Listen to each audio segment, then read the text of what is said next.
여러분, 등반가들이 네팔에 있는 히말라야 산과 같은 높은 산을 올라갈 때 꼭 하는 게 있는데 혹시 아세요? 히말라야 높은 산을 올라갈 때 중간쯤에 올라갈 때 꼭 하는 게 있어요. 그게 뭐냐면 제사 드리는 거예요. 고사를 드립니다. 왜 여러분 산에 올라가는데 고사를 드릴까요? 산의 주인이 그 산의 주인이 되는 신이 있기 때문입니다. 그 신이 돌봐줘야 안전하게 올라갔다가 내려올 수 있다고 믿기 때문에 그런 것입니다. 그래서 그 신이 노하거나 화가 나면은 사고를 당할까 두려워가지고 그곳에 있는 신에게 고사를 지내서 마음을 달래려고 하는 것입니다. 전 세계 모든 사람들 문화와 마음 속에는요, 산이라고 하는 것은 신들의 거처라고 하는 생각이 자리 잡고 있습니다. 산은 신들의 장소다라고 하는 생각이 있는 거예요. 그래서 우리들도 예수 믿는 사람들도 저 다음 주일에 산에 갑니다 라고 하면은 이 말이 무슨 뜻이에요? 하나님 만나러 기도해서 하나님 만나러 간다는 뜻을 갖고 있어요. 이런 표현들 속에는 다 산은 신을 만나는 것, 하나님을 만나는 곳이라고 하는 뜻을 갖고 있는 것입니다.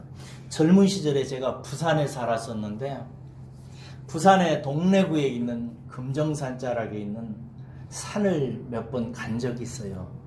왜 갔을까요? 기도하러 갔고, 또 기도하는 목적은 하나님 만나러. 하나님 만나러 산에 가는 것입니다. 그 당시에 집사님 나 산에 갔다 올게요. 목사님 산에 갔다 옵니다. 이건 무슨 뜻이냐면 나 하나님 만나러 간다는 뜻입니다. 그런데 부산에 그 산에 가면은요, 이렇게 산 등거리가 이렇게 양쪽으로 이렇게 산이 이렇잖아요. 그러면 이쪽은 예수 믿는 사람들이 막 기도하는 소리가 막 크게 울려 퍼지고, 이쪽은 무당들이 징치고 막 이러면서 하는 그런 산이었어요. 그래가지고 그 부산 동래구에 있는 산을 올라가면은 처음에 제가 가는데 권사님이 그러시더라고요. 아이고, 이정우 씨 거기 가거든 그 담력이 세지 않고 믿음이 크지 않으면 갔다가 거기 갔다가 귀신 받고 오는 사람 많어. 조심하라고 하더라고요. 그래가지고 진짜 그때 말로 기도발이 막 세거나 담력 있거나 믿음이 강한 사람이 가서 거기서 기도해야지, 잘못 기도하면 이쪽에 있는 영을 받아가지고 하면서 귀신이 들리는 경우가 있다고 하더라고요. 아무튼 이런 모든 이야기들 속에, 그리고 이런 모든 의식들 속에, 문화 속에는 산에는 신이 있다라고 하는 생각을 표현해주는 말들입니다. 오늘 본문에는요, 두 개의 산 이야기가 나옵니다. 이 두 개의 산은 이스라엘이 애굽이라고 하는 곳에서 나와서 경험하게 된 산들이에요. 하나는 시내산이고 하나는 시온산이에요. 시온산의 다른 이름은 예루살렘이라고 하는데 시온산이라고 보통 불려요. 하나님께서 애굽에서 이스라엘 사람들을 이렇게 구원하셨잖아요. 구출해서 시내 광야에 나오게 해가지고 시내산에 그들을 이끄십니다. 그리고 시내산에서 그들을 만나신 하나님은 광야 생활을 거친 후에 나중에 요단강을 건너서 시온산 예루살렘에서 저들이 안식하도록 역사를 이끄셨습니다. 오늘 18절에서 21절을 먼저 보시기 바랍니다. 18절에서 21절 보면요, 옛날 이스라엘 사람들이 도착하게 된 시내산 이야기가 나와요. 이스라엘이 이르게 된 첫 번째 산, 이 시내산은 무슨 의미를 우리에게 주는 걸까요? 오늘 이것을 먼저 여러분들이 생각하시고 들으시고 잘 깨달으셔서 이 시내산이 주는 신앙의 내용을 깊이 참조하셔서 깨달으시기를 바랍니다. 우리 18절에서 21절에 나오는 시내산의 경험은 구약에서 이스라엘 사람들이 경험했던 것을 요약해 놓은 거예요. 그럼 구약에서 이스라엘 사람들이 실제로 경험했던 자세한 내용은 어디에 나오는가? 출애굽기 19장하고요. 신명기 4장이 나와요. 다 살펴보기는 시간상 어려우니까 우리 출애굽기 19장 한번 가봐요. 1절을 보세요. 출애굽기 19장. 우리 잠시 본문을 보면서 잘 살펴셔야 됩니다. 그래야 오늘 설교가 잘 이해가 돼요. 그렇지 않으면 어렵습니다. 19장 1절에 보면 이스라엘 자손이 애굽 땅을 떠난 지 몇 개월 되던 날? 3달 되던 날 그들이 어디에 도착했어요? 드디어 이제 시내 광야에 도착한 거예요. 시내 광야에는 뭐가 있을까요? 시내 산이 있어요. 시내 산이 있는데 도착한 거예요. 자, 10절에 가봐요. 10절에 가가지고 하나님께서 모세에게 말씀하시죠? 뭐라고 말씀하세요? 너는 백성에게 가서 전해라. 오늘과 내일 그들을 성결하게 하며 그들에게 옷을 빨게 하고 라고 말하면서 하나님께서 이스라엘 사람들에게 막 주의를 시키죠. 그렇죠? 옷도 더러우면 안 된다는 거예요. 그러니 마음이 더러우면 되겠어, 안 되겠어요? 안 되죠. 겉옷까지 완전히 다 빨게 시킵니다. 왜요? 11절 끝부분 보세요. 나 여호와가 온 백성의 목전에서, 목전이 뭐예요? 눈앞에서, 온 백성의 눈앞에서 시내산에 강림하게 될 거예요. 하나님께서 시내산에 내려오시게 된다는 거예요. 그래서 막 옷까지 빨라는 거예요. 그러면서 12절에 너는 백성을 위해 주위에 경계를 정하고 한마디로 말 철조망을 치라 이거. 시내산 가까이는 접근하지 못하도록 철조망을 치고 이르기를 너희는 삼가 산에 오르거나 그 철조망을 침범하지 말지니 산을 침범하는 자는 반드시 뭐 한다고요? 죽임을 당한다고 이렇게 되어 있어요. 그 다음에 보세요. 13절 끝부분 보세요. 나팔을 길게 불거든 산 앞으로 다 가까이 오라 이거예요. 철조망 앞까지. 14절 모세가 산에서 내려와 백성에게 이르러 백성을 성결하게 했어요. 그러니까 그들이 정말 빨래를 다 해서 자기 옷을 다 빨고 속옷까지 다 빨아서 깨끗하게 갈아입은 거예요. 대체 무슨 일이 있으려고 이런 일이 될까요? 15절 보세요. 하반절에 보면은 여인을 가까이 하지 말라고 하죠. 그리고 16절 보세요. 셋째 날 아침에 우레와 번개와 빽빽한 구름이 산 위에 막 쫙 깔리는 거예요. 높은 시내산 꼭대기부터 막 우레가 치고 번개가 치면서 같은 구름이 산 위에 막 쫙 덮어내리기 시작하는 거예요. 이때 이제 나팔 소리가 크게 울리니까 진중에 있는 백성들이 막 아침부터 막 부들부들 떨기 시작하는 거예요. 17절 모세가 하나님을 맞으려고 백성을 거느리고 진에서 이제 나오는 거예요. 다 천막에서 나와라 이래가 나와가지고 그들이 산 기슭까지 가까이까지 가서 서게 돼요. 18절 시내산의 연기가 자욱하니 성경 잘 보세요. 머릿속으로 딴 생각하면 안 됩니다. 시내산의 연기가 자욱하니 여호와께서 불 가운데서 거기 강림하시는 거예요. 하나님. 그 연기가 옹기가마 연기같이 막 떠오르는 거예요. 온 산이 그러니까 산이 막 도도도도도도 막 진동을 합니다. 시내산이. 19절 나팔 소리가 점점 더 커지는 거예요. 모세가 그때 말합니다. 하나님의 음성, 모세가 말을 하자 하나님이 음성으로 대답을 하시는 거예요. 모세가 뭐라고 하니까 하나님이 음성으로 모세에게 대답을 하시는 거예요. 21절 보세요. 여호와께서 모세에게 이르시되 내려가서 백성을 경고하라. 백성이 밀고 들어와 나 여호와께로 와서 보려고 하다가 많이 죽을까 하노라. 혹시 백성 중에 여호와의 음성이 들리니까 하나님은 어디 있는가 보려고 뒷사람이 앞으로 밀다가 앞사람이 밀려가지고 철조망을 넘게 되면 어떻게 된다는 거예요? 죽게 된다는 거예요. 조심시키라는 거죠. 22절 또 여호와에게 가까이 하는 제사장들의 그 몸을 성결하게 하라. 제사장들을 몸을 깨끗하게 하라. 여호와가 그들을 칠까 하노라. 23절 함께 읽겠습니다. 시작. 모세가 여호와께 아뢰되 주께서 우리에게 명령하여 이르시기를 산 주위에 경계를 세워 산을 거룩하라 하셨은즉 백성이 시내산에 오르지 못하리이다. 이러는. 자, 이제 저를 보세요. 이 대목을 오늘 본문 말씀 18절에서 히브리서 12장 18절에서 21절에서 요약해 놓은 거예요. 하나님이 제일 먼저 이스라엘 백성들을 애굽에서 구출해 가지고 시내 광야로 불러들였어요. 거기서 하나님께서 그들을 만나시려고 시내 광야에 있는 시내 산에 강림을 하시는데 온 구름과 지진과 막 흑암이 몰아닥치면서 거기에서 하나님께서 임하시는 거예요. 이게 모세가 나팔소리로 이스라엘 사람들을 진중에서 끄집어내가지고 시내산 가까이에 세워놓으니까 하나님의 음성이 들리는데 사람이 그 음성을 듣고 견디지를 못한 거예요. 두려워서 떨면서. 이런 이야기들을 오늘 히브리서 11장 18절에서 21절을 요약하면서 이 시내산이 어떤 산인지를 말하고 있어요. 자, 이제 오늘 12장 18절에서 21절을 간추려 보면서 봅시다. 18절에서 19절에 상반절에 보면 저자는 이렇게 말합니다.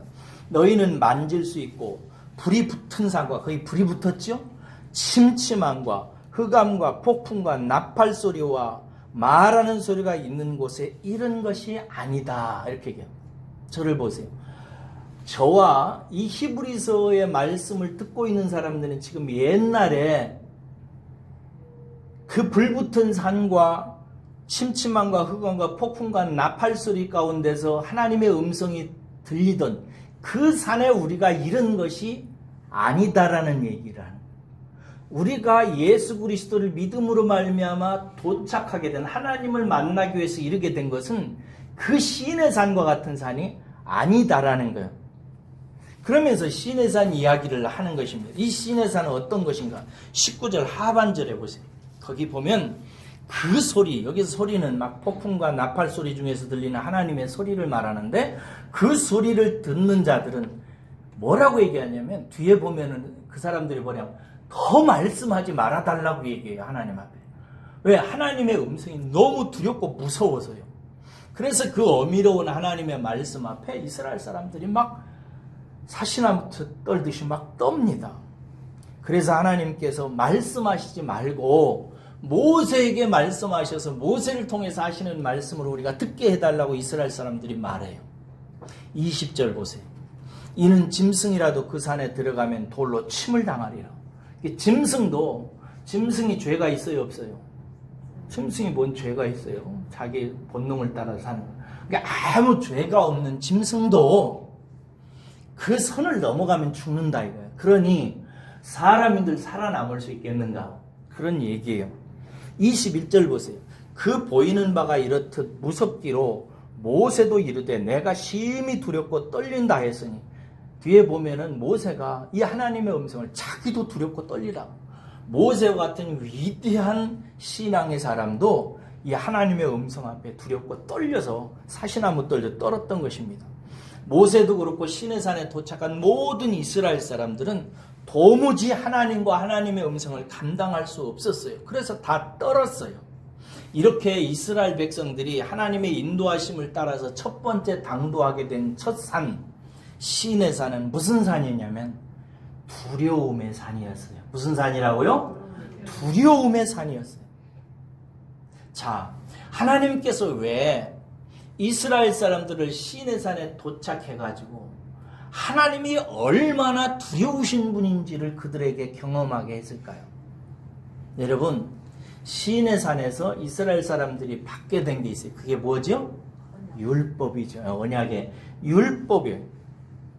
율법의 산에 하나님께서 나타나셔서 그들에게 두려운 하나님을 보이셨어요. 시내산은 율법의 산이에요. 이스라엘 사람들이 하나님께 주신 것은 율법이에요. 시내산에 도착하게 해서 이스라엘 사람들을 두렵게 떨게 하면서 하나님께서 그들에게 계시하려고 하시는 것은 율법의 하나님, 율법을 통해서 다스리시는 하나님은 두려운 하나님이라는 사실을 그들에게 일깨워주기 위해서 그런 거예요. 여러분, 하나님은 우리 앞에 나타날 때 무슨 하나님으로 나타났다고 그랬어요? 제가 그렇지. 은혜의 하나님으로 나타나셨어요. 할렐루야. 그런데 여러분, 은혜의 하나님으로 이스라엘 사람들에게 먼저 계시한 게 아니라 먼저 이스라엘 사람들의 가슴에 철저하게 각인시켜 둔 것이 뭐냐면, 하나님은 율법의 하나님이다. 하나님은 두려우신 분이시다. 하나님 가까이 나가면 살 자가 없다. 이 사실을 분명히 보게 하셨어요. 왜요? 율법 때문이에요. 율법은 뭐냐면 하나님의 의의 기준을 말해요. 하나님이 우리들을 판단할 때, 아, 너는 의로워. 너는 이제 됐어. 너는 나의 자녀가 될 수 있어. 너는 천국으로 올 수 있다라고 하나님이 인정해 주시는 기준이 율법이에요. 그런데 구체적으로 율법은 뭐냐면 그 하나님이 만족해 주신 기준을 우리의 행위로 살아서 그대로 다 행해야 되는 법을 말하는 거예요. 여러분, 시내사는 우리가 이렇게 율법으로 하나님 앞에 의롭다함을 받기 위해서 자기 행위로 하나님을 만나려고 할 때, 그때 만나는 하나님이 어떤 하나님인지를 우리에게 보여줘요. 어떤 하나님이라는 거요? 율법의 하나님이라는 거예요. 우리가 내 행위로, 내 열심으로, 내 의로 하나님 앞에 인정받아서 하나님 앞에 서려고 하는 사람은 누구를 만나게 돼요? 율법의 하나님을 만나요. 그 하나님은 두려운 분이세요. 누구도 하나님 앞에 다다를 수 있는 경계선을 넘기만 하면 그 사람은 살아남을 수 없는 그런 하나님이세요. 그러므로 여러분, 사람이 율법으로 하나님을 만날 수 있을까요? 없을까요? 하나도 없어요. 하나님은 먼저 이스라엘 사람들에게 은혜의 하나님을 가르쳐 주기 전에 너희들이 만약에 나 여호와의 은혜로 말미암지 아니하고 니들 행위와 열심과 수고와 충성과 헌신과 헌금과 주일 성수와 이런 것들을 가지고 자기 의로 삼아서 하나님을 만남으로 말미암아 구원을 얻으려고 하고 복을 받으려고 한다면 너희들은 율법의 하나님을 만나게 될 것이다. 그 율법의 하나님은 두려운 하나님이다. 그 두려움 앞에 자기 행위로 설 자가 없다는 사실을 먼저 철저하게 가르쳐 주시기 위해서 하나님께서는 이스라엘 백성들을 먼저 시내산으로 이끄셔서 시내산의 율법의 하나님을 만나게 했던 것입니다. 여러분, 세상의 모든 사람들, 특별히 모든 종교는 다 자기의 행위로 의롭게 돼서 뭐 천국이든 극락이든 가려고 합니다. 그렇죠? 특히 여러분, 불교를 믿는 사람들 보세요. 그 사람들은 어떻게 극락을 가려고 그래요? 자기 행위로 착한 마음 갖고 선한 일 많이 하고 남 많이 도와주고 남 용서하고 착하게 살아서, 그래서 극락에 갈 수 있는 일정한 기준에 도달하려고 하는 거예요. 그러면 그가 성불해가지고 영원한 어떤 세계로 들어간다고 그래요. 여러분, 그런데 성경은 그런 세계에 대해서 인정을 해요, 안 해요? 안 해요. 절대 지성을 들이고 공을 들이고 착한 마음으로 살고 선한 일을 해가지고 하나님 앞에 천국에 다다를 자가 있다 없다? 없다는 거예요. 그러므로 여러분, 하나님께서 이스라엘 백성들을 그 이집트에 끄집어내가지고 시내산에서 그들을 만나시고 그들에게 자기를 계시하실 때에 율법의 하나님을 먼저 만나게 하신 것은 무엇 때문이냐면, 니들이 나 여호와 하나님 앞에 오려고 하거든 철저하게 율법 신앙을 버려야 된다는 사실을 알려주시려고 하는 거예요. 그러므로 우리 은혜의 숲교회 성도 여러분들은 모든 율법 신앙을 다 내려놓으시고 버리시기를 주의 이름으로 축원합니다. 여러분, 신앙생활을 할 때 무슨 내가 봉사를 교회에 가서 많이 하면 하나님께서 그런 나의 봉사하는 행위를 보고 나를 조금 점수를 주시고 엽비 여겨주셔서 나를 구원해 주시나 혹은 복을 주시겠지라고 생각하는 경우들이 있어요.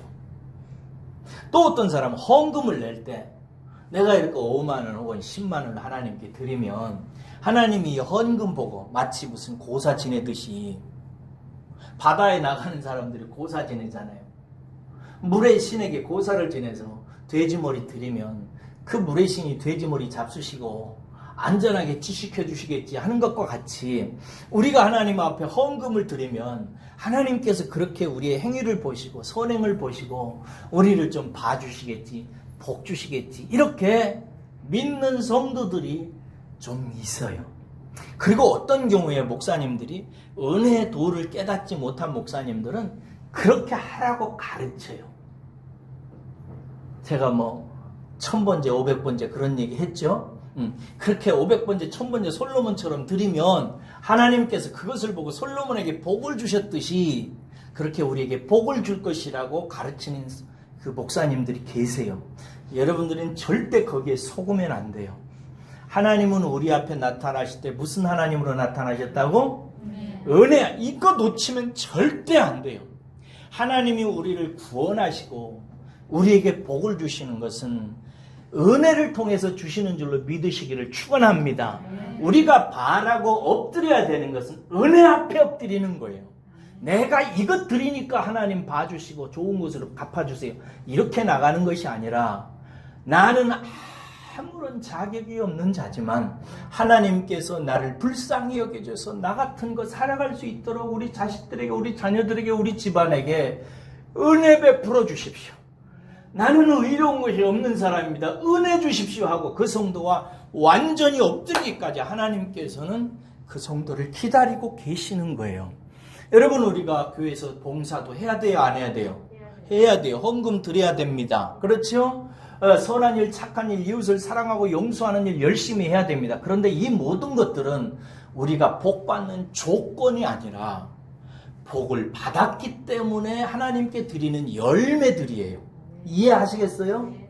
우리가 은혜를 받은 사람으로 하나님 앞에 감사하고 하나님께 영광 돌리기 위해서 전도도 하고 헌금도 하고 봉사도 하고 하는 것이지, 그것을 미천 삼아서 하나님 설득해가지고 무슨 복을 받으려고 하는 조건들이 아니란 말이에요. 잘 이해하셔야 돼요. 아시겠죠? 오늘 이금래 성도님이 교회에 오셔가지고 물 한 컵을 이렇게 딱 따뜻하게 올려놨어요. 제가 얼마나 감사한지 그 마음이. 고마우니. 그러나 이 물 한 컵도 여러분, 내가 이렇게 하나님 앞에 매주일 목사님 목축이라고 이렇게 올리면 하나님께서 이 행위를 보시고 나에게 복 주시겠지, 이러면 이제 율법 신앙으로 가는 거예요. 그러나 그렇게 하지 않았을 줄로 믿습니다. 우리 이금래 성도님께서 이거 물을 따서 내가 이 교회에 나오게 하신 거 감사합니다. 나 구원해 주셔서 감사합니다. 그리고 섬기고 봉사하는 마음으로 드리면 그게 은혜의 행위인 거예요. 열매요, 그것은. 하나님께서는 은혜의 하나님으로 우리를 당신께로 이끄실 때 먼저 철저하게 경험하게 하시는 게 있어요. 두려우신 하나님이에요. 그래서 사람들은 누구나 두려워서 처음에는 신앙생활해요. 무서워. 어떤 사람은 신앙생활하는데 하나님께 벌 받을까 봐서 주일 빼먹으면 아유, 하나님께 나 어떻게 하실까?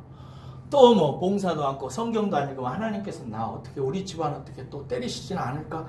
이렇게 두려워하시는 분이 있어요. 이게 다 그 사람 마음속에는 뭐가 기준이라는 거예요. 내가 잘못했기 때문에 벌도 주고, 내가 잘못했기 때문에 또 무엇도 주고 상도 주시는 하나님으로 믿는 거예요. 그러니까 벌이나 상이 기준이 어디에 있는 거예요? 나에게 있는 거예요. 내 행위에 있는 거예요. 그 사람은. 자기의 행위에 기준이 있는 사람은 이건 아직 율법의 옷을 벗지 못한 사람이에요. 사랑하는 여러분, 하나님은 은혜의 하나님이신 줄로 믿습니다. 우리를 사랑하십니다. 어느 정도 사랑하시냐? 당신 하나밖에 없는 외아들을 십자가에 내어주셔서 우리의 모든 것을 다 덮어주시기까지 완전히 우리를 사랑하시는 하나님이십니다. 이 놀라운 하나님, 은혜의 하나님 품에 아무것도 걱정하지 마시고 푹 안기시기를 주의 이름으로 축원합니다. 이 좋은 하나님을 마음에 깨달아야 돼요. 그래서 하나님께서 첫 번째 이스라엘 사람들에게 율법의 하나님을 만나게 하시려고 시내산에 인도하셨어요. 이렇게 시내산의 교훈을 가르치신 하나님은 그들을 광야에서 훈련하신 후에 이제 요단강을 건너서 이스라엘 사람들을 시온산에 두셨어요. 그냥 시온산에서 살게 하셨어요. 이스라엘이 마침내 그래서 이르게 된 것은 시내산이 아니라, 시내산은 잠시 거치는 곳이고 그들이 들어가서 영원히 살게 된 것은 어디예요?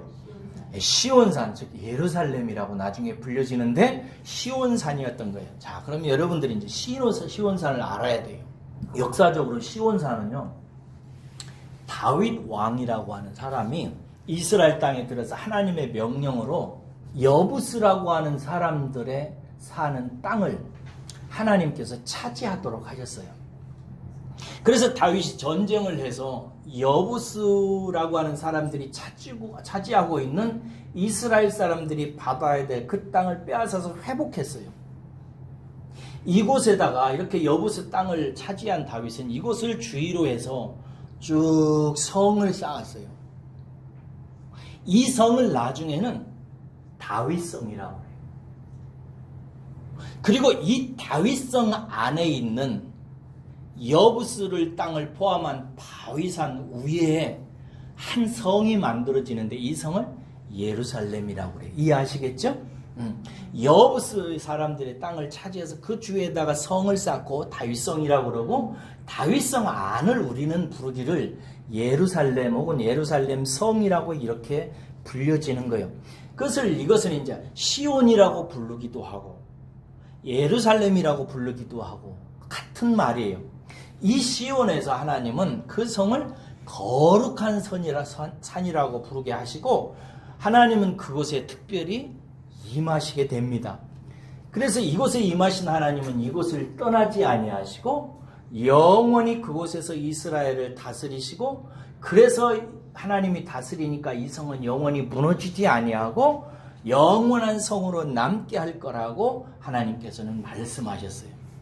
왜 영원한 성으로 남게 되느냐?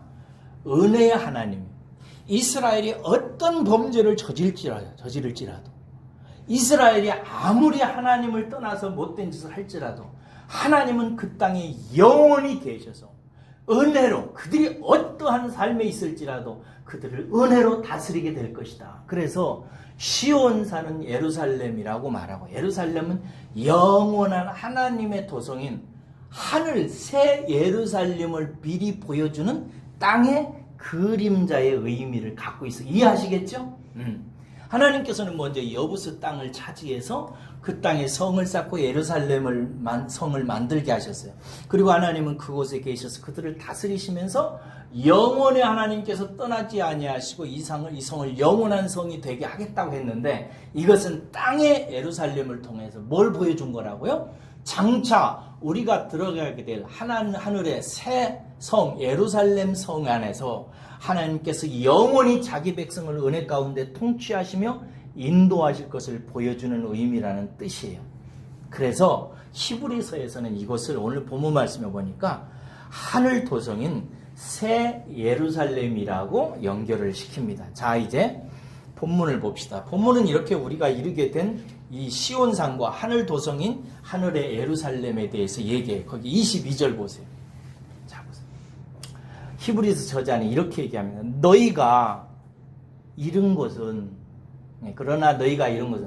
그러나 너희가 예수 그리스도를 믿음으로 말미암아 이르게 된 것은 시온산과 살아계신 하나님의 도성인 하늘 예루살렘이다 라고 얘기하는, 이해하셨죠? 22절 하반절을 보세요. 계속 이야기를, 거기에는 뭐가 있다는 거예요? 천만의 천사들이 있다 이거예요. 이게 RSV라고 하는 영어 성경에 보면은 이렇게 번역했어요. 우리를 축하하기 위해서 도열한 천만의 천사들이 거기 있다 이거예요. 그러니까 우리가 예수 그리스도를 믿음으로 말미암아 도착한 것은 신의 산이 아니라 무슨 산? 시온산인데, 이 시온산은 하늘의 새 예루살렘이라 이거. 근데 우리가 도착은 이미 새 예루살렘에 도착했다 안 했다? 이런 곳은 이렇게 돼 있단 말이야. 이미 도착했어요. 완성됐다 이거예요, 그 역사가. 근데 그 성에는 뭐가 있다? 우리들이 도착하면은 맞이하게 될 천만의 천사들이 환영 인파로서 거기서 대기하고 있다 이거예요. 여러분들이 이게 실감이 안 나지요? 많이 기도해 보세요. 혹시 하나님이 이것에 대한 어떤 체험이나 환상을 보여주실 수도 있어요. 요즘에는 깊이 기도하는 분들이 없으신데, 옛날에는 참 어버이들이 기도를 많이 하셨어요. 그래서 신비한 세계를 많이 봅니다. 기독교는 신비가 있어요, 없어요? 있지요. 저희 어머님이 기도를 깊이 하시는 분이셨어요. 그래서 막 신유은사라고 그러죠. 병 고치는 은사가 있어서 수많은 사람을 고치셨죠. 저도 고치고. 그리고 또 우리 어머님이 기도하다가 천국을 다녀오셨어요. 근데 다른 사람들 천국 간증 들어보면 막 지옥도 가보고 막 천국 한복판에다 가고 그런 얘기 하는데 우리 어머니는 천국문 안은 못 들어가셨어. 그냥 조금 보고 오셨어. 뭐 보고 왔냐면 천국문으로 들어가는 입구를 보고 오신 거예요. 근데 봤는데 두 가지 얘기를 하더라고요. 모든 게 다 어머니를 환영하더래요. 그러면 새들이나 꽃들이나 막 이런 것들이 꽃들이요 길가에 서가지고 막 우리 어머님이 오니까 막 환영을 하더래요. 꽃들이 막 환영한다고 막 하더래요. 말을 하더랍니다. 그게 무슨 환상인지 모르겠어요. 천국에 오면 실제 꽃이 말하는지 그렇지는 않겠죠. 꽃은 꽃인데. 근데 하여튼 막 천국에서 막 꽃들이 막 그래서 우리 어머님이 천국 구경하고 나와가지고는 꽃을 그렇게 사랑하시더라고요. 그리고 꽃을 키워가면서 이렇게 말을 하는 거예요. 아, 이제야 이거 봤네. 이제는 이렇게 막 꽃을 보면서 막 이걸 이렇게 쓰다듬어요. 우리 어머니가 막 쓰다듬으면서 아우 예쁘다. 그러면서 말을 해요. 이 꽃하고 대화를 해요. 왜? 천국에서 이 꽃들이 이렇게 환영하더래요. 또 하나, 천사들이 도대체 몇 명의 천사인지 헤아릴 수가 없대요. 여기 1000만 천사라고 얘기하잖아요. 1000만 천사면 몇 명이에요? 헤아릴 수가 없죠. 그 1000만의 천사들이 막 환영하는 거예요. 그렇게 환영하더래요. 그래서 우리 어머님이 천국 갔다 와가지고요. 입에 그냥 찬성이 붙었어요. 기뻐가지고. 그 오매불망 꿈이 천국 가는 거. 천국 가는 게 꿈이에요. 이 세상 사람들은 막 암 걸릴까 봐서 뭐 할까 봐서 막 걱정하고 걸핏하면 죽을까 봐서 파르르 떨잖아. 몸 조금만 아파도 막 병원에서 타타닥 달려가서 막 약 타먹고 오래 살으려고. 근데 우리 어머님은 그렇게 생각을 안 하시더라고요. 빨리 아프고 빨리 몸이 어떻게 돼가지고 빨리 하나님 나라 가기가 소원인 거예요. 왜 이렇게 하나님 나 안 데려가시냐고 막 기도하고 이래요. 여러분도 그런 믿음 있으시기를 축원합니다. 예, 그거 보면 된단 말이죠. 오늘 본문 말씀은 우리가 다다른 하늘 도성의 예루살렘에는 1000만 천사가 환영하는 1000만 천사가 있다 이렇게 얘기합니다. 23절 보세요. 거기에는 또 누가 있어요? 하늘에 기록된 장자들의 모임. 장자들은 하나님의 사랑과 상속을 받은 자들을 의미해요. 하나님 나라의 상속권을 가진 자들의 모임. 그 예루살렘에는 하나님 나라를 상속하도록 사랑받는 장자들이 거기 있다. 그 다음에 또 뭐가 있어요? 교회가 있다고 그래요. 교회는 뭐예요? 지금 우리 모임을 말하죠. 예수 그리스도를 믿는 성도들 모임. 하나님 나라에는 누가 있는? 교회들이 있는 거예요. 그 다음에 거기 보니까 만민의 심판자이신 하나님이 우리를 심판하시고 나서 받으셔서 품에 안으시는 하나님이 거기에서 있는 거예요. 만약에 우리를 심판하시는 하나님 앞에만 서면 어떻게 했어요? 두렵겠죠. 그런데 여기 본문 말씀은 무슨 뜻이냐면 심판하셔서 이제 우리를 두 팔 벌려서 환영하시는 하나님이 거기에 계시다라는 뜻이에요. 또 온전하게 된 의인들의 영, 예수 그리스도와 성령으로 의롭게 되어서 완전하게 거듭난 영들을 우리 성도들이 거기에 있다는 거죠. 그리고 24절 보세요. 거기 보면 새 언약의 중보자이신 예수님. 옛 언약인 옛 율법의 언약은 두려운 언약이잖아요. 그건 못 지키면 저주받고 지옥 가잖아요. 그런데 그 새 언약을 예수님이 대신 그 징벌을 받으시고 형벌을 받으심으로 말미암아 그 언약을 충족시키시고 이제 당신의 피로 새 언약을 맺으셨다고 그랬어요. 그 새 언약을 맺으신 예수님이 거기에 계세요. 그리고 또 놀라운 얘기가 나오는데 아벨의 피보다 더 나은 것을 말하는 뿌려진 피가 거기 있다고. 예수 그리스도께서 우리를 위해서 십자가에 달려 죽으신 그 피가 거기서 말을 한대요. 이 말은 뭐냐면 증언한다는 거예요. 이 자리에 모인 상속받을 장자들과 모든 거룩하게 된 영들이 나의 피로 말미암아 영원히 거룩하게 되었고 깨끗하게 되었음을 예수님께서 자기의 피로 거기서 증언하고 계시는 거예요. 다른 그 사탄이나 이런 자들이 저 사람은 세상에서 많은 죄를 지었는데요, 저 인간은 못된 인간인데요, 아무리 얘기를 해도 거기서 예수 그리스도께서 모든 언약을 다 충족시키시고 자기의 죄로 거룩하게 된 당신의 사랑하는 백성들을 향해서 거기서 변론하시고 저들은 나의 피로 거룩하게 된 자들이라고 예수님께서 그렇게 증언하신다는 그 피가 거기 있다는 거죠. 여러분, 오늘 본문 말씀은 우리가 예수 그리스도의 보혈의 피를 믿어가지고 하나님을 만나기 위해서 늘 나아가잖아요. 오늘 예배도 사실은 하나님 만나는 시간이잖아요. 이 시간에 이곳에 하나님이 계신 줄로 믿으시기를 축복합니다. 하나님이 계세요. 하나님을 만나기 위해서 예배드리는 이렇게 나아가는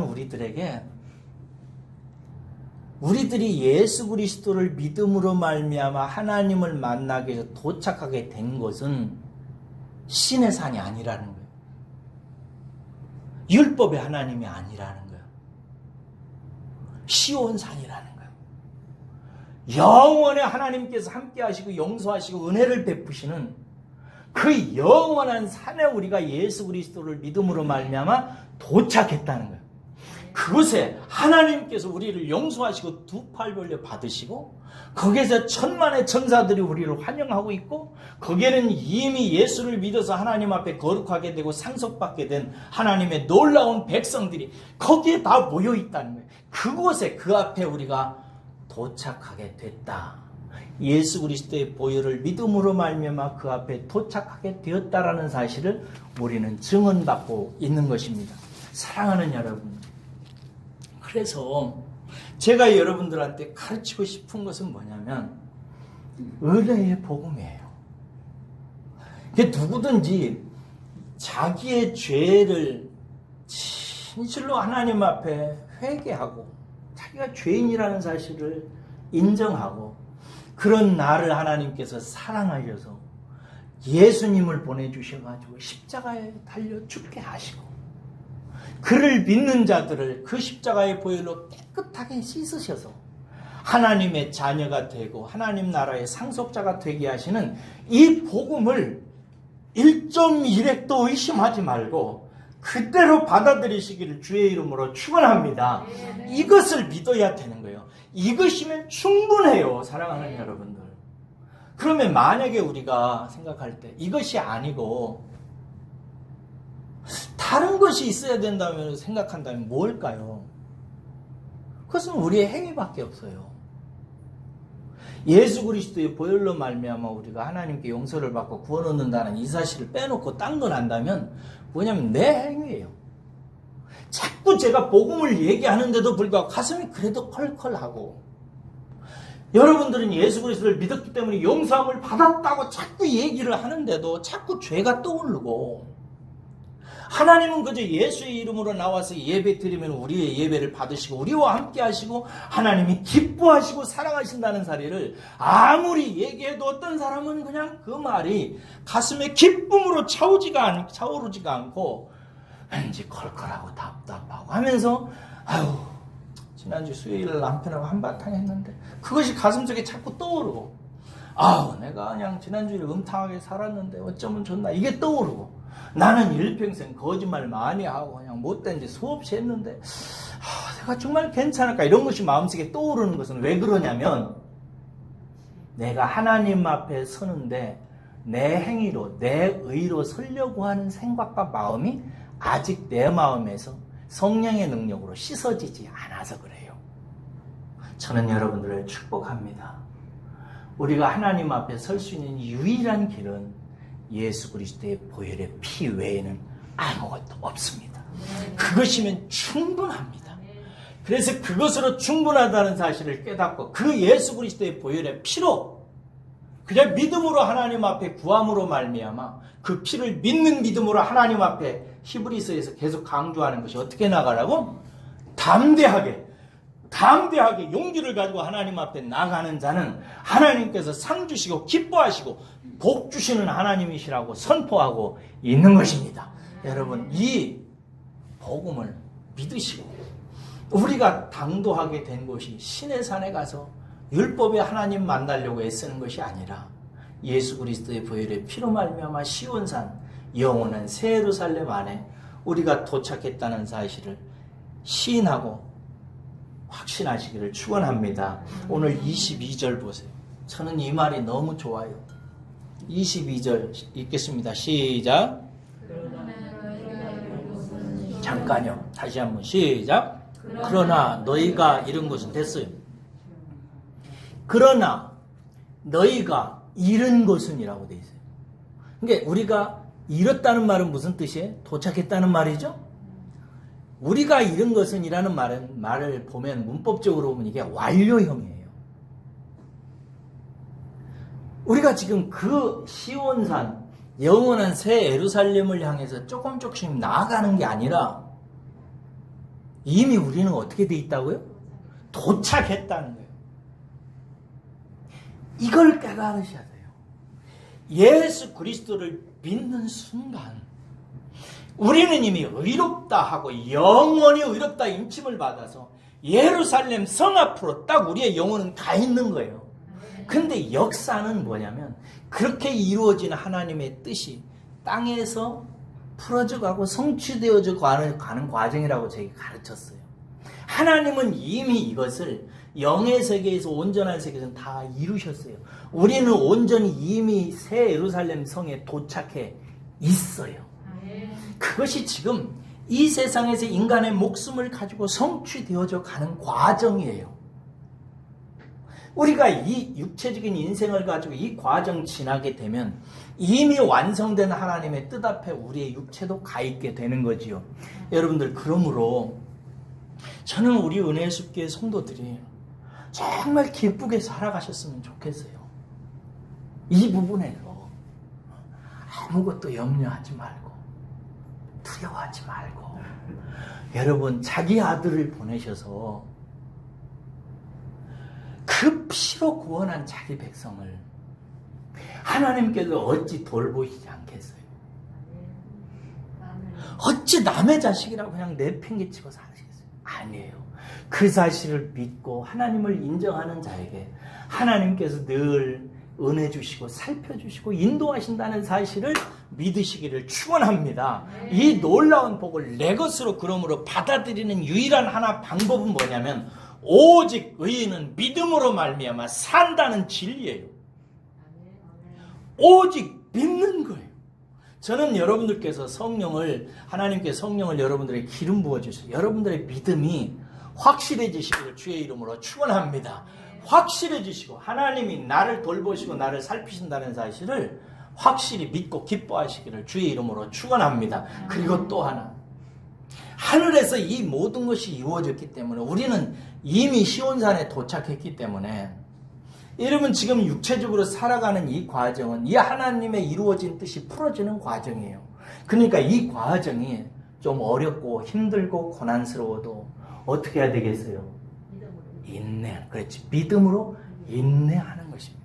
히브리서는 그래서 계속 무슨 얘기를 하냐? 인내하라는 거예요. 참으라는 거예요. 끝까지 견디라는 거예요. 그리고 성령님께서는 그렇게 견디게 하시고 구하는 자에게 지혜를 주셔서 피하게 하신다고. 그러므로 신앙생활의 큰 주제 중에 하나는 인내하는 것입니다. 따라서 하겠습니다. 나는 인내하겠습니다. 참겠습니다. 견디겠습니다. 더욱더 기도하겠습니다. 그렇게 기도하고 인내하고 참고 견디면서 살아가는 거예요. 히브리서의 저자, 히브리서의 그 편지를 받는 이 사람들은 로마에서 지금 뭘 받고 있다고? 핍박을 받고 있다. 큰 환난 속에 살아가고 있어요. 이들에게 이 히브리서 저자는 이렇게 얘기하는 거예요. 너희들이 다다른 것은 율법을 안 지켜서 저주의 하나님 때문에 지금 고난받는 게 아니다. 너희들이 다다른 것은 율법을 안 지켜가지고 시온산에 계신 두려워하는 하나님 앞에 다다라서 너희들이 저주받는 게 아니다. 너희들은 이미 예수 그리스도를 믿음으로 말미암아 시온산 새 예루살렘 성에 도착했다. 그러니 염려하지 말고 지금 이 고난과 환난을 견디고 이겨라라고 말하고 있는 거예요. 이해하시겠죠? 사랑하는 여러분, 우리 모두 다 하나님을 생각할 때 조금 더 두려워하지 말기를 주의 이름으로 축원합니다. 하나님은 좋은 분이에요. 여러분들을 사랑하십니다. 여러분들을 너무나 사랑하시고 품으시고 인도하시는 하나님이십니다. 그래서 하나님 생각할 때마다 늘 기쁜 마음으로, 감사한 마음으로, 찬양하는 마음으로 그렇게 하나님께 나아가시는 저와 여러분 되시기를 주의 이름으로 축원합니다. 기도하겠습니다.